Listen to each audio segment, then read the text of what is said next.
para sa lecture na to, derive natin yung equation ng highest point ng isang parabolic curve from PT, or yun yung S2. No? Kapag measured naman siya from PC, that's S1. So, ginawa na natin yan ng video. So, yun yung uploaded natin previously.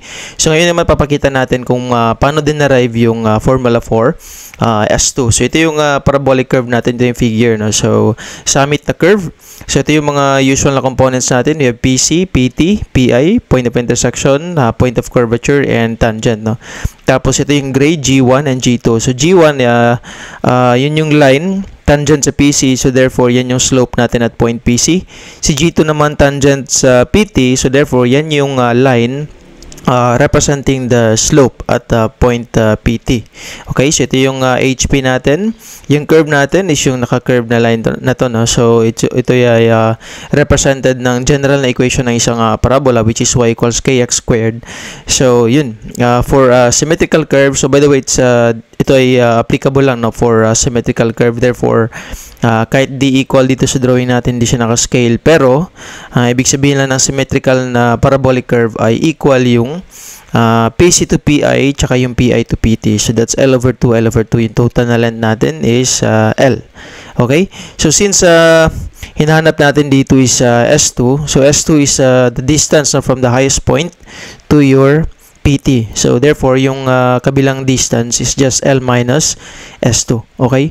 So, dito sa figure natin, ginawa na natin ng labels HP. No? So, if we treat this as a parabola, therefore, pwede natin gawin na si HP or yung highest point natin ay yung origin natin or yung 0, 0 na coordinate. So, therefore, ito ay pwede natin i-designate si PC as X1, Y1. Tapos si PT naman X2, Y2. So, take note na dito, kapag galing ka sa HP, pupunta ka ng PC, yung distance na mako-cover mo, yung X is L minus S2. Kapag galing ka naman HP, papunta ka dun sa PT, yung distance na mako-cover mo, or X, equals S2. Okay? So, yun. Ito na yung derivation natin. Of course, start tayo sa equation ng isang parabola, which is y equals kx squared. Tapos, kukunin natin yung derivative, no? Which is dy over dx equals 2kx. Yan yung derivative ng kx squared.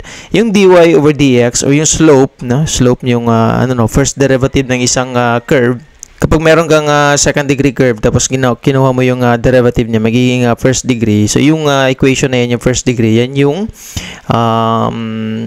description, or yun yung equation ng slope ng that particular point. So, any point dun sa parabola natin. Meron lang tayong dalawang values, no, or parameters dito na given na nagre-represent ng slope. Yun yung G1 tsaka G2. So, as mentioned earlier, si G1 tsaka si G2, yun yung slope ng PC and PT respectively. Therefore, kailangan natin kunin ano ba yung equation ng HP papuntang PC tsaka yung HP papuntang PT. Kasi nga meron na tayong given na slope doon, no, G1 and G2. So, start tayo from PC to HP or HP to PC, no? So, gaya ng sabi natin kanina, from HP to PC, yung X na mako-cover niya or distance is L minus 2, no? As represented by dito sa figure natin.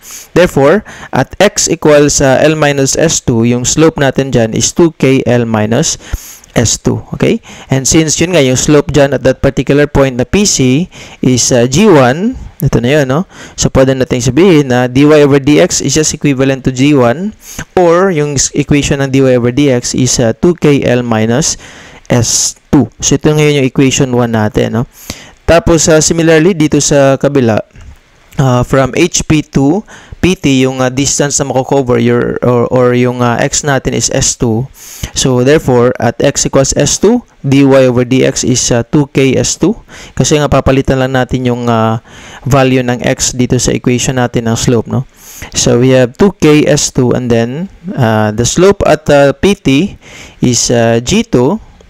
Therefore, it's just dy over dx equals G2. Tapos yung equation natin for dy over dx at that particular point na x equals S2. So, meron na tayong dalang equations dito. We have G1, which is 2k L minus S2, and G2 equals 2k S2.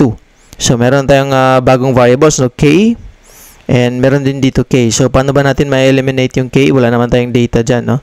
So, kailangan nating i-eliminate yan para yung matira sa atin is G1, L, S2, tsaka yung G2. Yun yung mga usual natin na geometric na mga data no, na madalas meron tayo. Okay, so i-divide lang natin si G1 tsaka si G2 para ma-eliminate natin si K. So, G1 divided by G2, equivalent nila na equations ay naka-divide din. So, therefore, maka-cancel na natin or ma-eliminate na natin si 2K. Therefore, matitira na lang is L minus S2 dito sa taas, tapos S2 sa baba, tapos ililipat natin dyan sa kabila, no? Algebra lang. So, therefore, magiging ganito yung equation natin. G1 S2 equals G2L minus S2. Tapos, hinahanap natin yung equation ng S2. Pagsamahin natin ngayon, no? Pagsamahin natin after, no? Ma-distribute. So, distribute natin yan, si G2. So, ito yung magiging equation natin. Si G2L, tapos G2 times S2, magiging nito, no? Tapos, pagsamahin natin yung lahat na may S2, no? So, S2, so G1, G2, tapos G2L. Tapos, kukunin natin yung common ng si S2. So, G1 plus G2 times S2 equals G2L. Tapos, since si S2 lang yung kailangan natin, nililipat natin sa baba yung G1 plus G2. Tapos, magiging ganito na yung equation natin. And take note na yung slope natin for G2 is negative. So, therefore, magiging negative si G2 sa taas, magiging negative din si G2 dito sa baba. Tapos, para maging positive na ulit si G2, magmumultiply tayo ng negative 1 both sides, no? Yan. Or, hindi naman sides, pero sa taas tsaka sa baba. Sa numerator tsaka sa denominator. So, yung equation natin is magiging positive na yung G2, tapos magkabaliktad na yung dalawa. Kasi magiging positive si G2, magiging negative si G1.